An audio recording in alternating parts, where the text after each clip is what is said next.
This is What Does She Say? I'm Alice, a rising junior from an unknown international school in an unknown city in China. It's glad to see you in this video. Have you ever imagined your friends told you to tolerate your husband even though he did something intolerable to you? Or have you ever imagined your husband's parents treat you as a housemate? When F told me about these experiences, I was impressed not only about her experiences, but also about her courage in accepting the interview. Coming from a town next to Wuhan, F married to her husband after graduation from university and raised a 3-year-old child now. Looking small and gaunt, F is a silent yet gentle girl, fitting perfectly to her job as a nurse. Despite her tender voice and friendly smiles, we can easily detect her fatigue. F worked on divorce recently, so she gives us a wry smile. If we think it deeply, patriarchy within China is not a problem of a single man, but a product of the society. In previous generations, people, including women themselves, were conservative, agreeing that women only need to do housework and raise children. This traditional view, in this case, is the main source of F's suffering. Following the traditional view, the parents of F's husband placed high priority for their son and wanted to find an obedient wife for him. To this end, they picked F and forced their son H to marry her. Deeply loving her husband, F initially didn't recognize H's parents' intention and married H when she was pregnant. After the marriage and the birth of a daughter, F's nightmare began.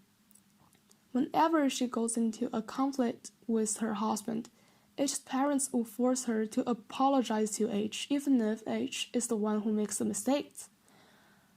Furthermore, instead of treating her as a human, H's parents and H himself regard F more like a machine. Busy working in hospital, F can only spare some time in weekend to take care of her daughter, who mostly spends time with her grandparents.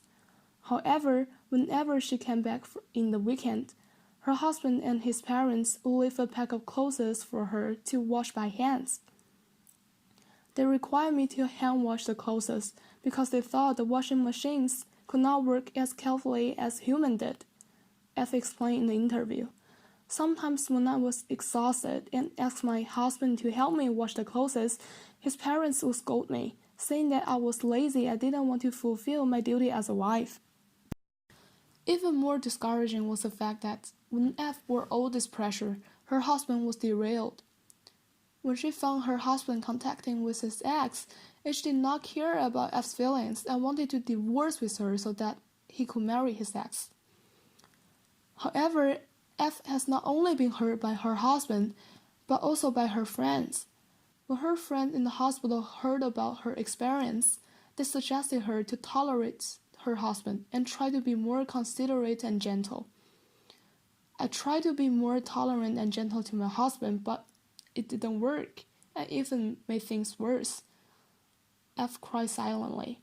At that time, I thought that it was my problem to make things go so wrong. I doubted and criticized myself for not being tolerant enough.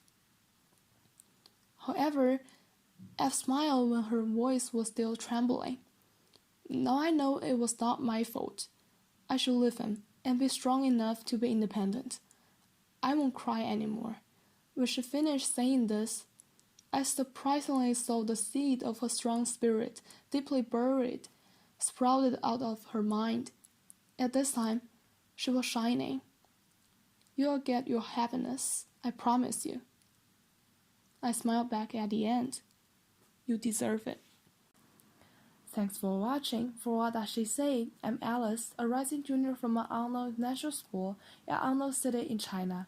Also thanks to Helen, Oriel, and Rita for their contributions. So, hope to see you in our next video.